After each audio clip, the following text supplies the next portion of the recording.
Jai Radha Madhava Kunja Vihari Jaya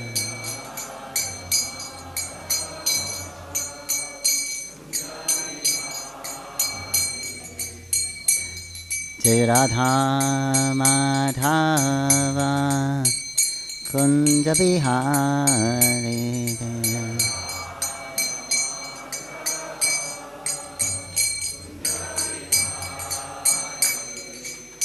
Gopi Jana Vallabha Giri Paradari Jaya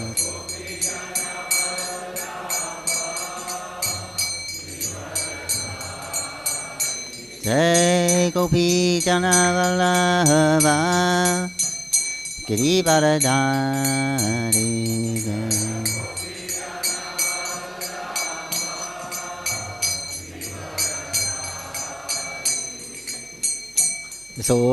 Soranandana Vajajanaranjana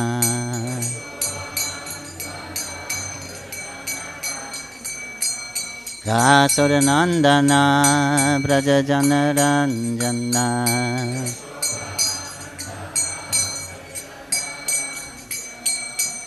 Jamunatira Varachari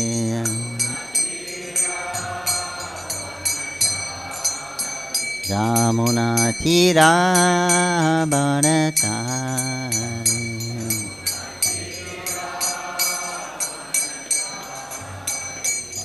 Jai Radha Madhava Kunja Vihari Jaya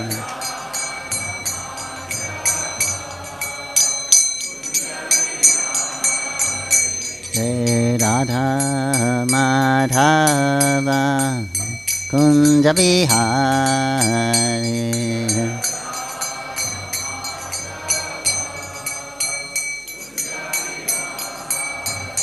Jai Gopi Jana Vallabha Giri Paradari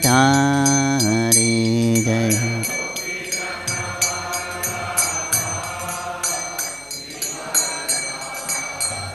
Jai Gopi Jana Vallabha Giri Paradari Jaya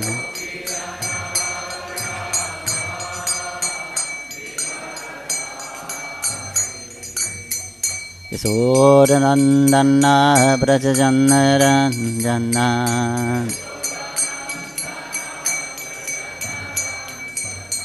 Yasodanandana Vrajajanaranjana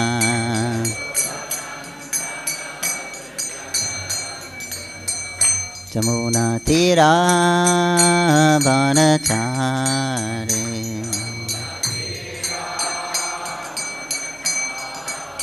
Jamuna Tira Bharatari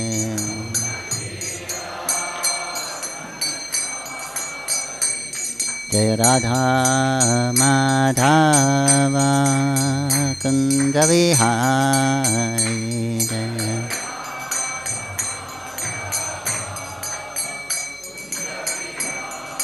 Jai Radha Madhava Kunja Vihari Jaya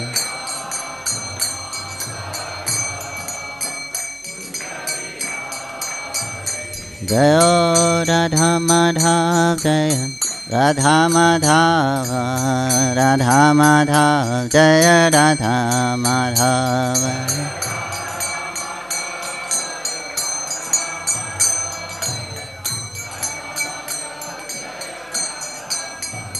Jai Radha Madhava Jai Radha Madhava Radha Madhava Jai Radha Madhava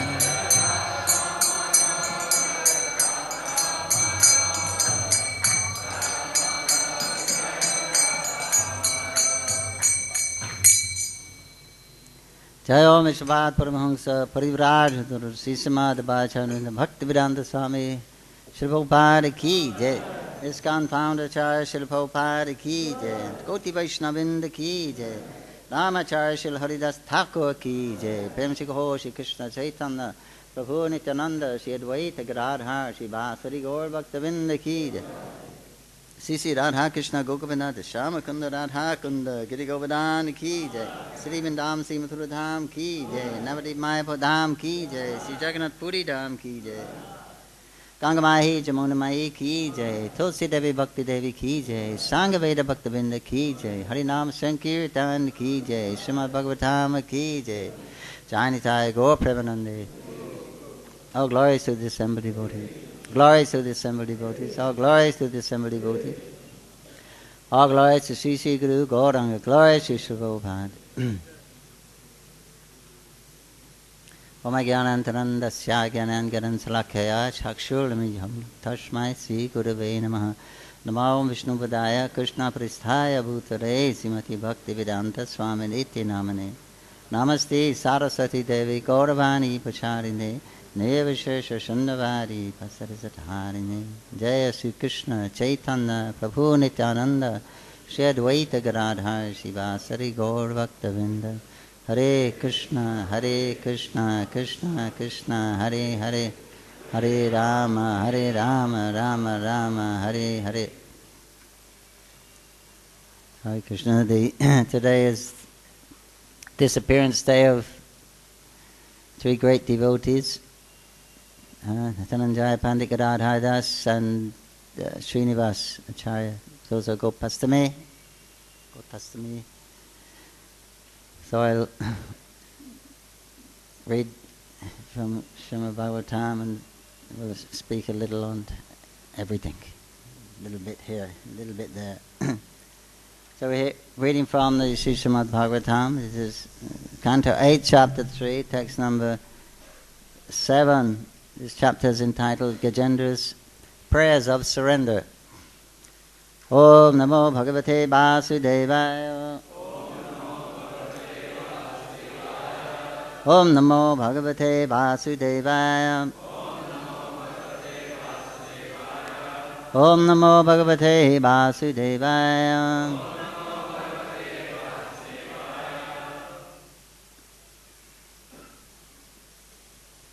Titikshavo yasya param sumangalam. Vimukta sangha munaye shusadhava.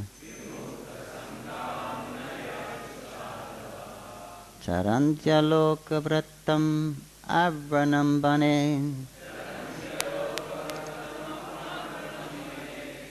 Bhutatma bhuta shuddha samegate. Tidiksavo yasya param sumangalam. Vimukta sangha munaya shusadhava. Charantya loka vrattam avranam bane. Bhutatma bhuta shuddha samegate. Titikshavo yasya padam sumangalam. Vimukta sangha munaye shuddha. Charantya loka vrattam avranam bane. Bhutatma bhuta shuddha samegati.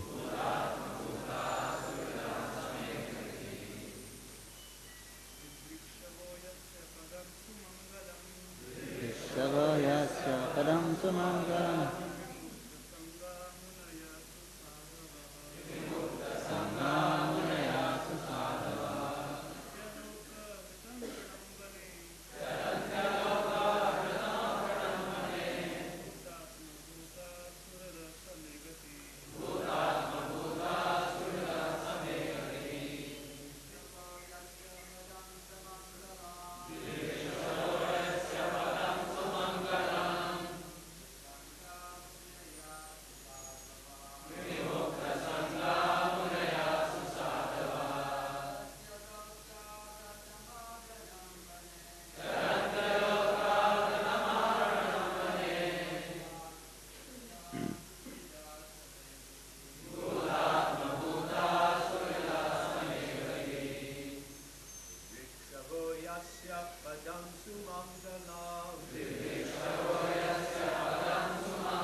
Mataji.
Didikshavaha.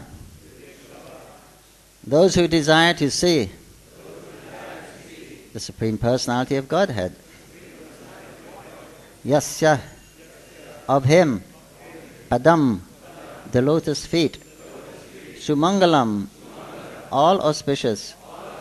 Vimukta Sangha, persons who are completely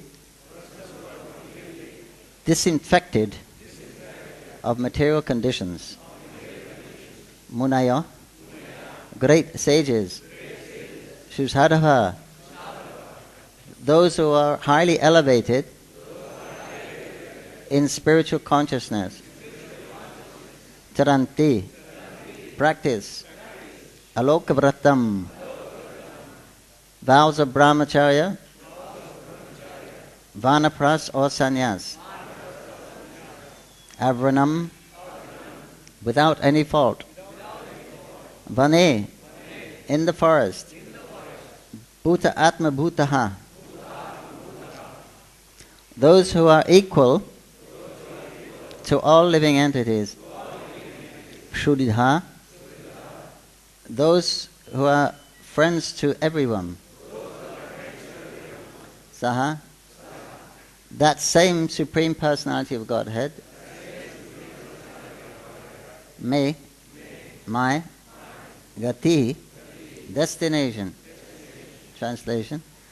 Renunciate and great sages who see all living beings equally, who are friendly to everyone, and who flawlessly practice in the forest the vows of brahmacharya, vanapras and sannyas, desire to see the all-auspicious lotus feet of the Supreme Personality of Godhead. May that same Supreme Personality of Godhead be my destination. Please repeat. Renunciates and great sages who see all living beings equally, who are friendly to everyone, and who flawlessly practice in the forest the vows of brahmacharya, vanaprash, and sannyas. Desire to see the all-auspicious lotus feet of the Supreme Personality of Godhead. May that same Supreme Personality of Godhead be my destination. Purport by His Divine Grace A.C. Bhaktivedanta Swami Srila Prabhupada. This verse describes the qualifications for devotees or persons highly elevated in spiritual consciousness. Devotees are always equal to everyone, seeing no distinction between lower and higher classes. pandita samadarshinaha. They look upon everyone as a spirit soul who is part and parcel of the Supreme Lord. Thus they are competent to search for the Supreme Personality of Godhead. Understanding that the Supreme Personality of Godhead is the friend of everyone, Shuridam Sarvabhutanam, they act as friends of everyone on behalf of the Supreme Lord, making no discrimination between one nation and or one community and another.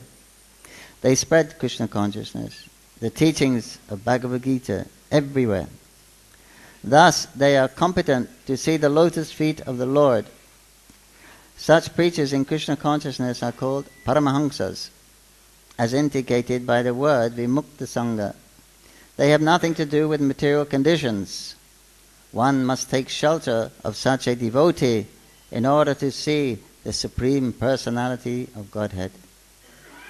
End of purport.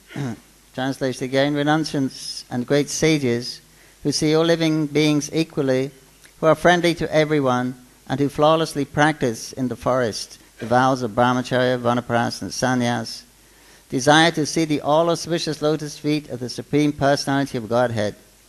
May that same Supreme Personality of Godhead be my destination. Gajendra elephant is speaking. By some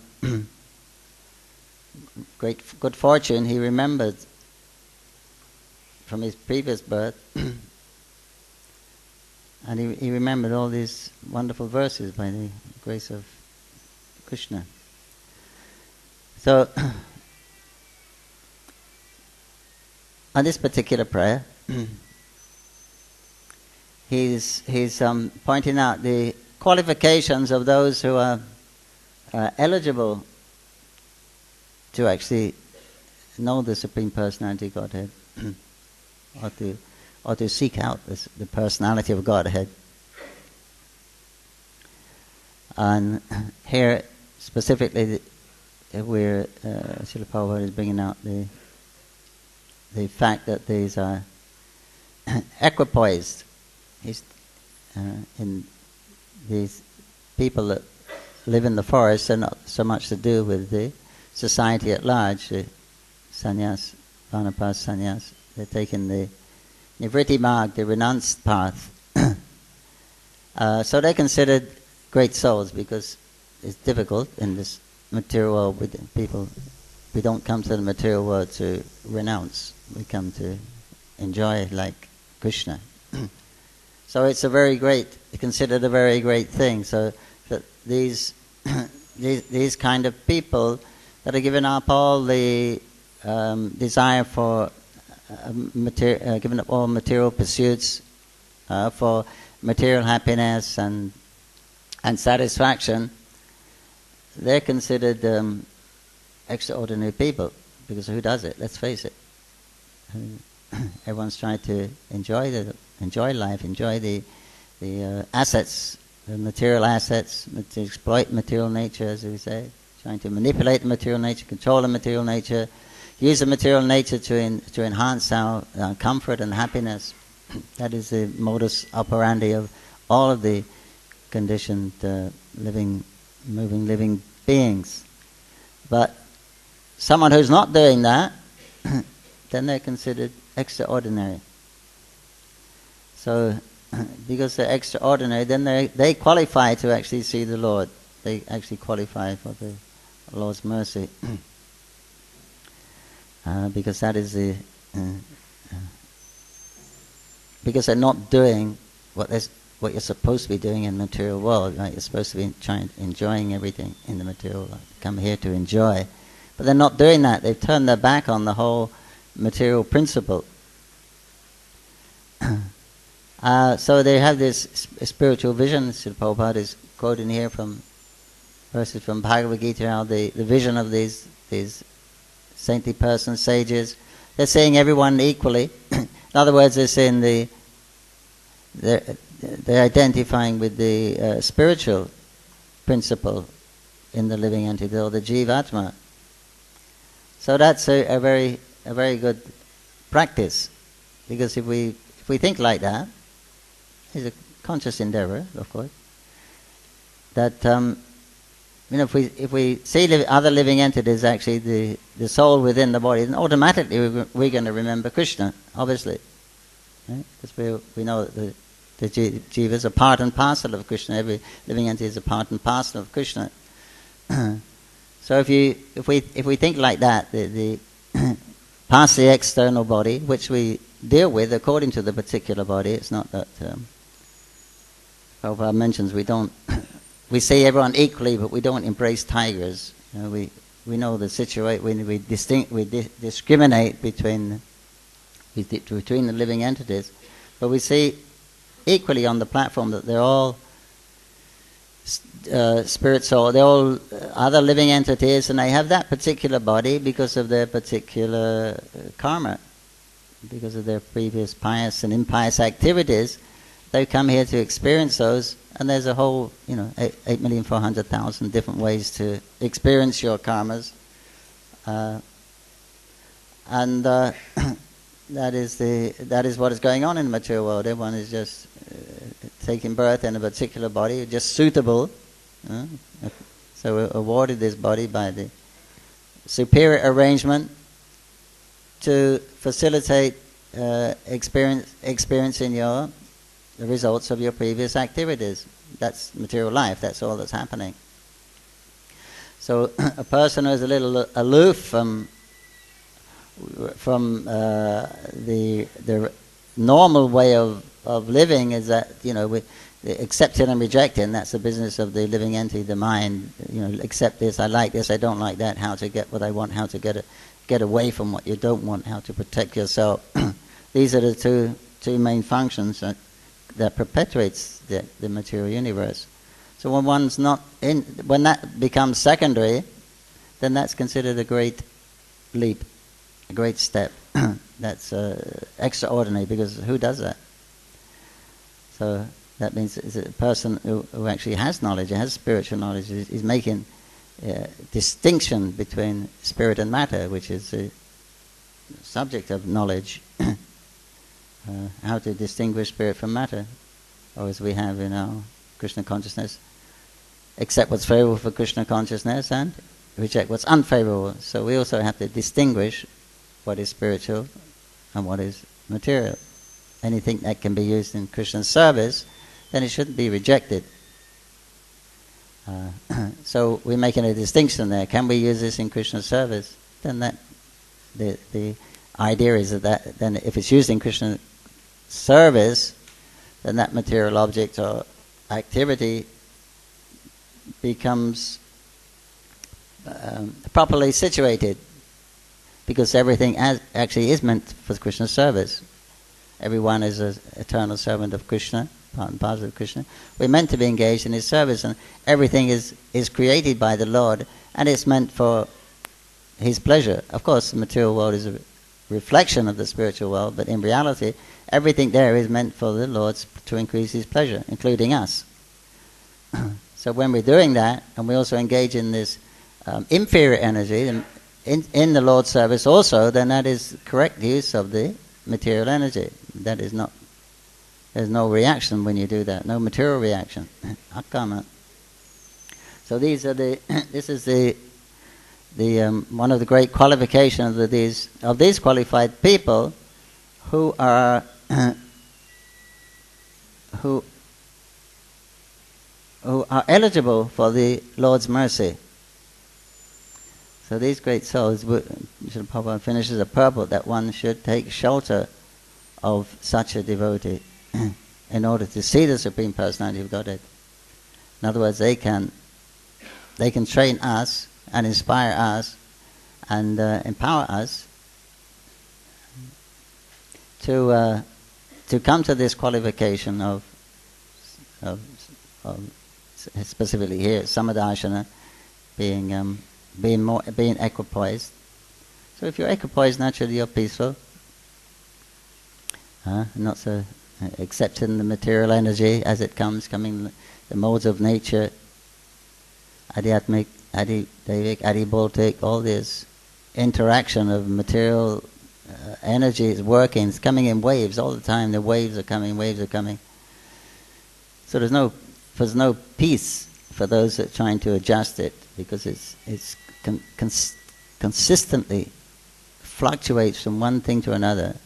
But we're trying to find consistency, right? We're trying to find peace, because that's our nature, sat.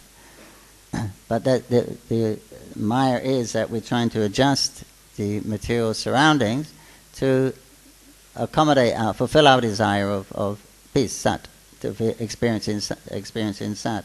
And then obviously the goal is to experience the Ananda also. But material and energy won't allow you to do that, not for long. Just when you think you've conquered some small space or some small area, some small position, then again something else will come that will go away. Time will bring this change. It will take being new. There's always a challenge. This is Maya's business. Her thankless task, Srila Prabhupada said. Her thankless task of absorbing us. That's her business. How to absorb our consciousness. We're supposed to be serving Krishna, right? Krishna says, you cover them, bewilder them, because they think they can enjoy without me. So you bewilder them into thinking that you can enjoy without Krishna. So she's got us all captivated in the two features of fear. She show her ugra side, material nature. And then we're fearful, we want to protect. Then she show her soft side, her beautiful side. Then we want some shelter, some refuge, some happiness. So in any case, it's the same thing. We're approaching the material energy to achieve the goals of our existence. But it's not there, because we're not part of the material energy. So this is why it's called Maya, that which is not.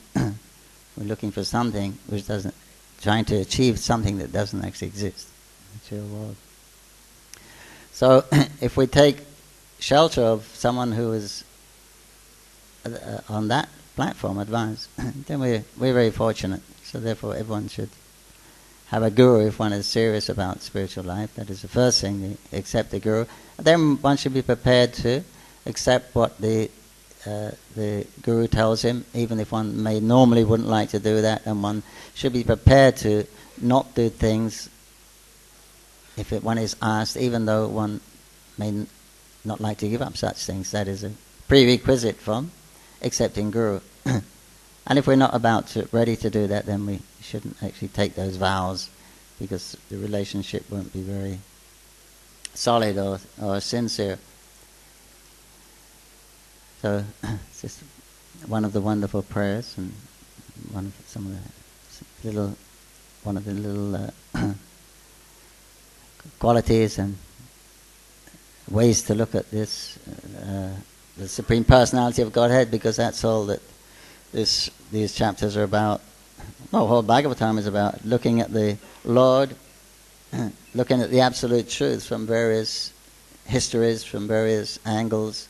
But it's the same thing. It's bringing us to the point of engaging our senses once again in the service of the Lord for His pleasure, and with affection. That's the ultimate, what we want. Srimad Ki. Yeah. Then we may get on to the other topics of today's. Being the disappearance of these great souls, Dhananjay Pandit, we don't know very much about. What he was an associate of Chaitanya Mahaprabhu, and the embodiment of the Lord Nityananda's potency. His parents were rich. They gave him a lot of money when he went on pilgrimage, but he gave it all to Chaitanya Mahaprabhu. Gadadhar Das, very great devotee of the Lord. He associated with the Lord. He was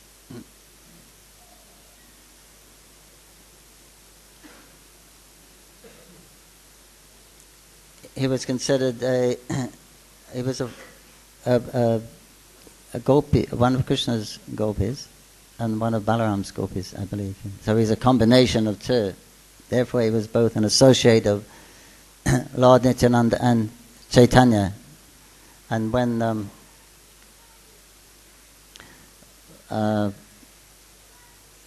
Lord Chaitanya sent Nityananda from Puri back to Bengal to preach with his associates, some of the Dwadasa Gopals as well, then he also gave him, he take also Gadadhar and I think Ramdas with you. So they serve both. So they're, although he had a friendly relationship with Nityananda, his actually mood is in Madhurya mood, and sometimes he would take that mood when they were preaching. Not exactly his style of preaching. Nityananda's style of preaching was doing exactly what he wanted to do, which is nice. Only he can do that. They didn't know, Mahaprabhu sent them back to preach in Bengal, and they didn't know if it was day or night. They didn't know what direction they were going, so absorbed in kirtan ras, and that they would miss the path. They would ask someone, how far is the Ganga? Oh, you passed it. It was 20 miles back. Okay. Then they take off again. I said, where's Ganga? Oh, you're going in the wrong direction.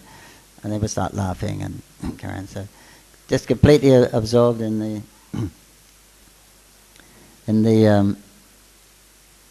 their own spiritual bubble. Huh? So when the Lord, to like Goloka Premadana Harinam Sankirtan, the holy name descends into this world. Also the Dham is also descends. It's here eternally, but you can say it descends. So when the Lord appears, he has his pastimes within that spiritual atmosphere. It's like a bubble within the spiritual world. Within the material world, you can see everything looks normal. They have, they go through normal changes and look like everyone else. But it's all, they have spiritual bodies, and they have spiritual vision. So for all intents and purposes, you're looking in the spiritual world when you see, in the Prakat Leela, when the Lord and his associates are manifesting their pastimes in the material world, which are a reflection of similar to what they do in the spiritual world, then you can understand what it's like in the spiritual world. That's why the Lord comes, and to attract his devotees, and do a few things like fighting and things you can't do in the spiritual world, or taking birth and disappearing. So but they're not affected by the modes of nature. Therefore, their activities are all extraordinary, just like our great devotees, self-realized souls that we see. They're very interesting persons. You don't know what's going to happen next. They're very unusual because they don't operate with the same, the modus operandi that we do for our comfort and our happiness. They're not interested in that. They have it. They have their relationship with the Lord. So that's perfectly satisfying. There's complete shelter and there's complete happiness. So why they look anywhere else? So then, in that consciousness, then they just perform activities for the pleasure of the Lord, understanding the Lord's mind sometimes, or arranging things to please the Lord. So they were just absorbed in blissful kirtans for hours and hours, and anyone who came into that atmosphere was also affected. They came into the spiritual bubble. So in Panihati they stayed about 3 months. They used to go up and down the Ganges side, visit all the devotees that lived in that area. Mahaprabhu's devotees. Raghava Pandit was there. They stayed some months there. And children would come and join. They would enact the pastimes of the Lord. They'd be absorbed in kirtan. And children would come and join in. And Nityananda would treat, because he was generally in the mood of a cowherd, young boys. That was the general mood. Though, Gadadhar, sometimes he would be in the mood of a gopi, put a pot of Ganga water on his head, and go out in the shout very loudly, "Who wants to buy yogurt?" I'm saying, "Who wants to buy my yogurt?" in the mood of a gopi. And But otherwise, when the when the children came in, they were playing with. Nityananda used to treat them very lovingly, like a friend. He used to chastise them also if they were nonsense. He would give them a slap. But otherwise, he would treat them nicely. And he says that some children were playing for 1 month.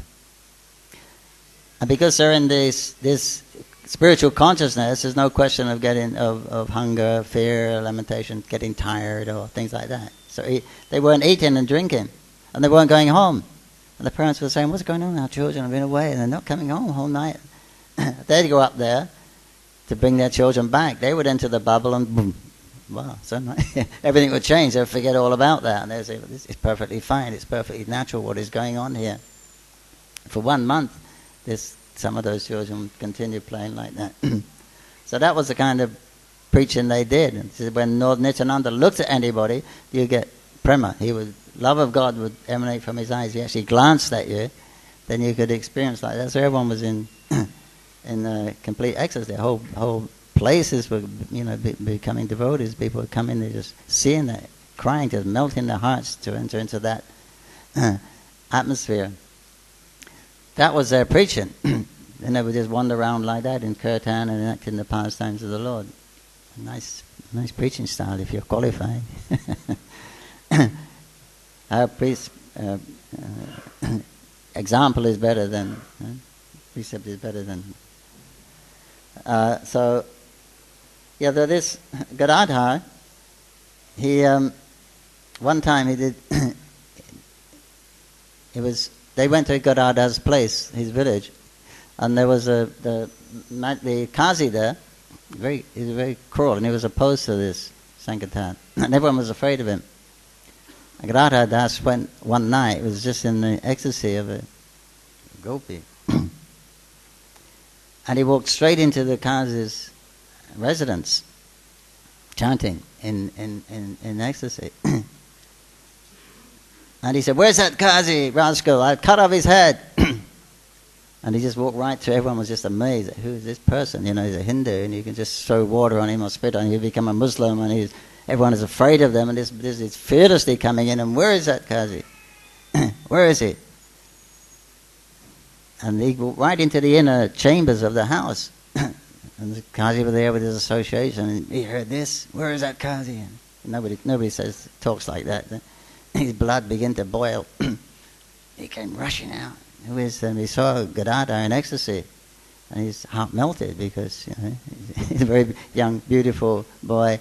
He's in ecstasy, chanting the names of God, and he could see he was in trance, and it affected him. Even though he was by nature quite cruel, it actually affected him, and his heart. And he said, Gadadhar, because he knew him from the same village. Gadadhar, what are you doing? What are you doing here? He said, "I've come to tell you to chant the Lord's holy names." He said, "Lord Chaitanya and Lord Nityananda have appeared here, and they're giving everyone the holy name. They're giving everyone love of Godhead. If you chant these names, all your sinful reactions will be dissipated." And everyone is chanting the holy names. They're giving you except you. The only one is refusing. Now you have to take these chanting the names of Hari. You have to. And so he controlled himself, and he's not used to being spoken to like that. And so he smiled and he said, "Great, Gadadhar. It's okay, you go home now. Definitely tomorrow I will chant the name of Hari Hari." Gadadhar, "Oh, you've chanted the name of Hari. Why wait for tomorrow? You've already chanted Hari Hari Hari." He went next to see him, rushed out and left everyone speechless. That it was Gadadhar Das. And Srinivasacharya was a very great acharya, very great in our line, very great acharya. After Mahaprabhu left, then everyone left, Navadvip. Most of them, they left their places because they didn't like to be in Navadvip, because Mahaprabhu wandered around everywhere in Navadvip, and everywhere they go would remind them, "Oh, here Mahaprabhu did this, here Mahaprabhu did that." It was breaking their hearts. So a lot of them left and dissipated, and everyone was heartbroken. So there was no real preaching going on. So it kind of went down then, and then it picked up again with from Srinivas and Narottam and another one, Shyamananda Prabhu, yeah. So then they become and picked it all right up again. So very so huge preaching they did. So he Srinivas was born in Jharkhandi, near Agadweep. It's quite close, not so far from here, on the way to Katwa. That his mother and father were great devotees, and his father also had darshan of Mahaprabhu in Navadvip. And they trained him nicely. His mother trained him in kirtan, and his father trained him in the Gaudiya philosophy.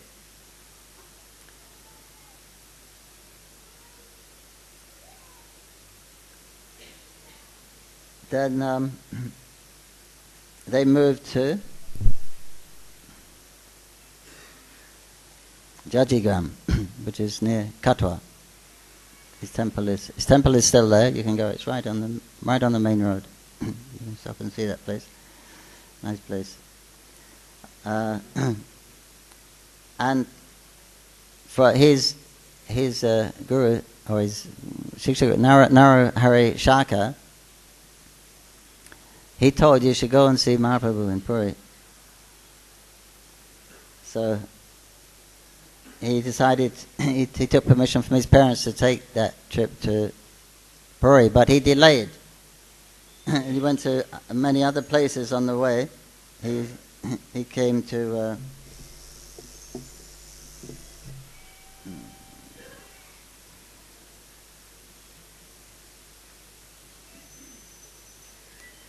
he went to Navadvip and saw all the devotees there, and he went to Shantipur to see Advaita's descendants, or his wife Sita was there, and his children were there, Vishdas, and he went to Ekchakra. Then he heard that Lord Chaitanya left his body, so he was devastated, and he fainted out. But then, he decided to commit suicide. But Lord Chaitanya appeared in his dream, told him not to do such a thing, and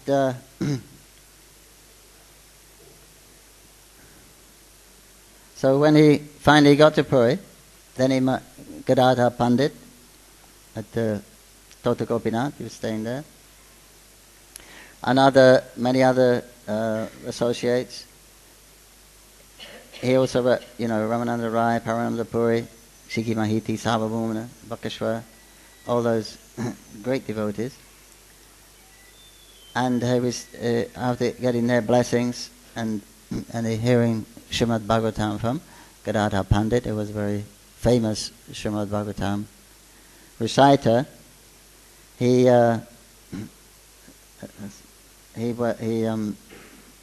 left. And then he came back. When he came back to Bengal, he heard that Advaita Acharya Nityananda had also left their body. Once again, he decided to end his own life. But then Gauranga and Nityananda appeared in his dream and persuaded him to give up this resolve. They had great plans for him. So that when he got back to Navadvip, he saw Vishnupriya Devi because her servant Bangsidas saw Srinivas was really heartbroken, so he arranged for a darshan of Vishnupriya Devi, and Srinivas saw her. They did a prikram of Navadvip Dham also. But he was amazed to see the renunciation of Vishnupriya. She used to chant one mantra, Hare Krishna, Krishna Krishna, Hare Rama, Rama Rama, Hare Hare, over one grain of rice, and she would put that to one side. and that would be foodstuff.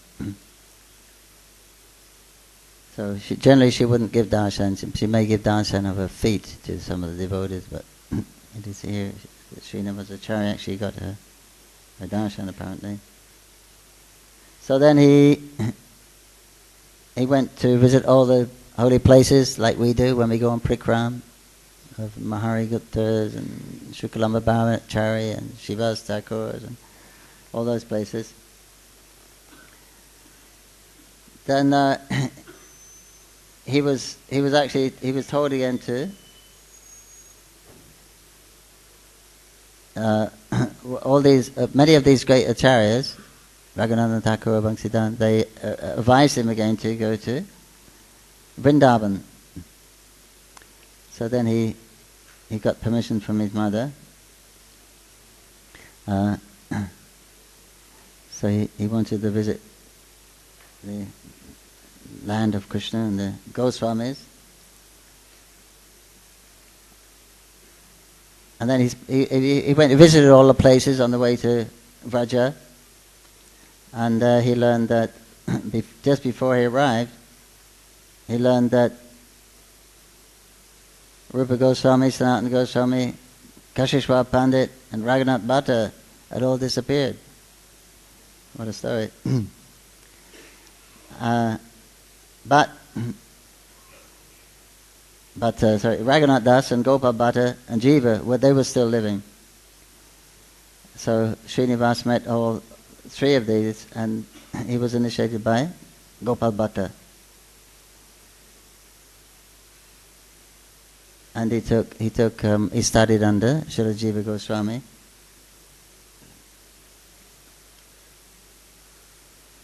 And Jiva Goswami gave him the worship of his deities also, Radha Damodar. And he met Raghunath and Krishnadas, Kaviraj and Radhakund, and got their blessings.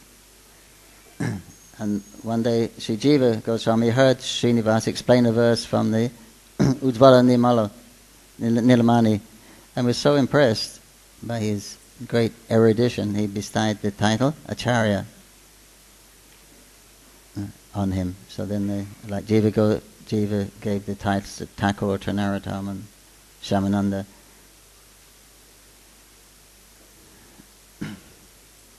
So after he learned the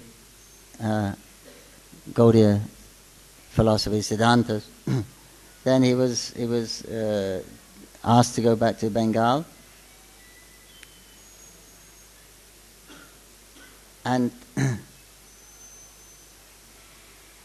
they were to take the manuscripts of the Goswami's writings, and they would go to Bengal and translate them there and distribute them. It's a very famous story that when they were coming with this big books packed in a big trunk, all these manuscripts, and when they come into the kingdom of Vishnupur, or that district, then there was a king there. There was a Hindu king. His name was Birhambir. And he was a bit of a dacoit, and he had a team of dacoits to rob, and he had an astrologer who could tell what was coming, what people had. And he said there's a party coming, and they have very great treasure, very very valuable things they're carrying. So they arranged for them to be robbed, and they did peacefully. He said, "Don't harm them." But and when he opened up, he said, he saw the books. He was a little disappointed, but he got something from just by the presence of the book. But he called the astrologer, and the astrologer said, "I can't understand. Every time I did these calculations, I found that there was great wealth, great treasure here." But then King Birhambir, he started to read those scriptures. He became very, very attracted. Then, of course, the Prabhus were devastated when they woke up and they found that all the manuscripts are gone. So they were considering committing suicide anyway, but Srinivas said, he'll stay here, I'll try and locate them, and then Shamananda and Narottam, they come in here, one north and south, to do their preaching. They did so much preaching work. But he stayed there, and eventually he heard that the king, Virhambir, he was very pious, and he heard Bhagavatam every day. Every morning he would hear Bhagavatam. And he may be able to help to retrace his books. So then Srinivas asked this Brahmin, who told him if he would like to listen to the Bhagavatam classes, and daily he used to attend.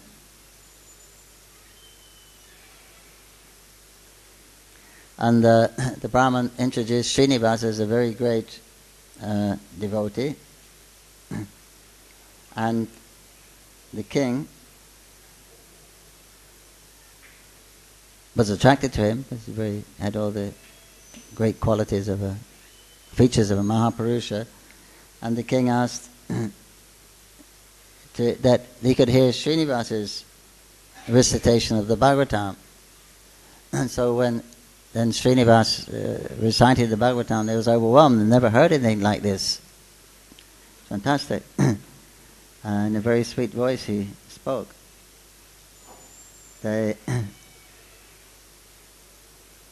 All those three Prabhus, they used kirtan, namely, but Srinivas used to preach Bhagavatam, but the others, they're preaching, Shamananda and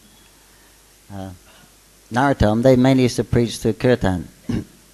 They're very beautiful voices, very unique style, melodic style, and very essential philosophical songs they sang in a very, very sweet way. That was their great impact and contribution.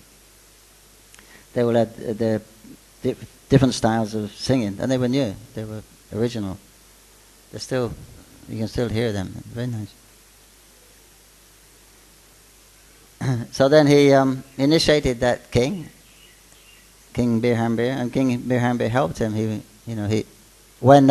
After hearing Bhagavatam, then King Birhambir invited him to live close by, and he told. And one day, then Srinivas befriended him. Told him of the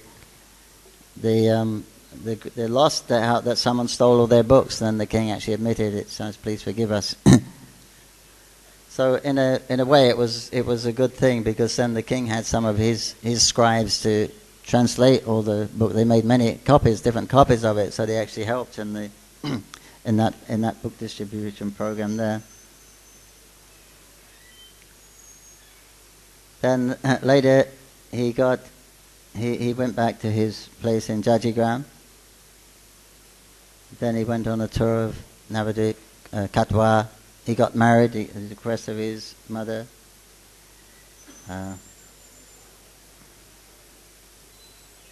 He had a very, very great disciple, Ramchandra Kaviraj, who was a very, very great preacher also. Who had another disciple, Rasikananda, was a very, very great preacher.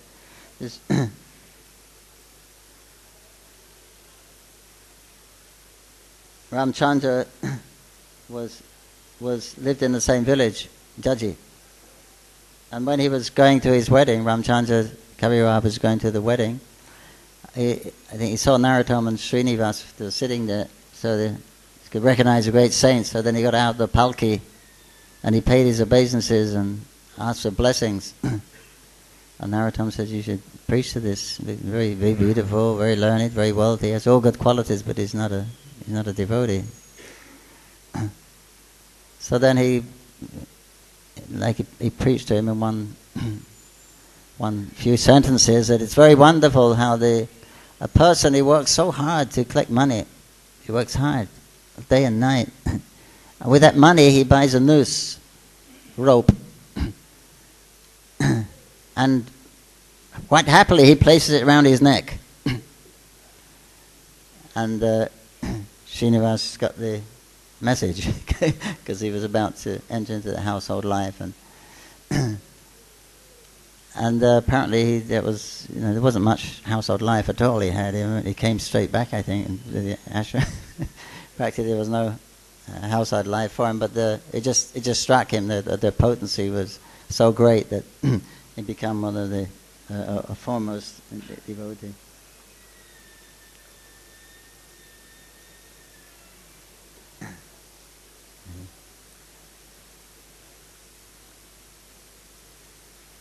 Anyway, it's just long stories, but he was a very, very, very wonderful preacher. But just 5 minutes. If today is Gopastami, and we're having class early today. There's a late darshan because they're doing special decorations on the altar. And today is the day they show the feet of Radharani and the gopis. I know.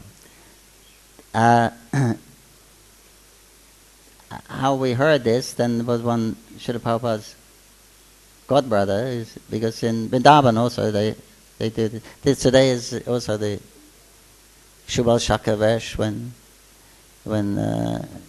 Shubal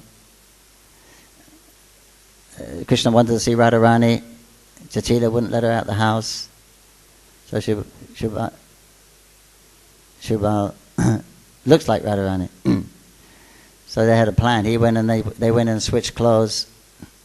Then Radharani left with the calf in her arms. Because he came on the pretext of looking for a calf, and then they switched clothes, and she managed to walk past Jatila like that. So because she was dressed in a dhoti that time, then her feet were showing. Radharani's feet were showing. In Vrindavan they show many temples have this dress. It's a little controversial in ISKCON, so we don't do it anymore, but it's very popular. So, and also the gopis in general, they don't wear dresses down to the floor like they do in other parts of India, because they're village people.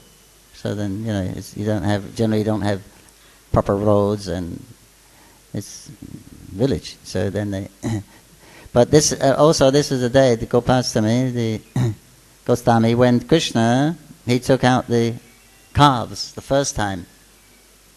It was the first time Krishna took out the calves. So when Krishna left, it was the first time he left the village. So everyone in the village just went behind Krishna. It's the first time he's going out alone without he had Balaram and Sridham to protect him. Mother Yasoda was fussing about them. But it's the first time he's going out without any parental control to enjoy his Shakya Rasa pastimes in the forest. And so they were following, then they left the village main road, then they gone to the side road, then they gone to a small path, and then they got off the path and going into the forest. So, but everyone was still following, so the gopis were also pulling up their dresses because they walk into the high grass and brambles. So this is the excuse, the reason that we have for showing the gopis' feet today on this Gopastami. And they will have a program in the Goshala of cleaning the cows, cleaning the Goshala, feeding the cows, and many devotees will be out there speaking the glories of Gomata and Krishna's great affection and attraction for Mother Cow. Hare Krishna, Krishna Krishna, Hare Hare, Hare Rama, Rama Rama, Hare Hare. Shri Gopastami ki jai, Gadadhar Das ki jai, Dhananjay Pandit ki jai, Srinivasacharya ki jai, Shri Prabhupada ki jai, Thai Go Premanande, Hare Hare. Hare Krishna. Now will be darshan.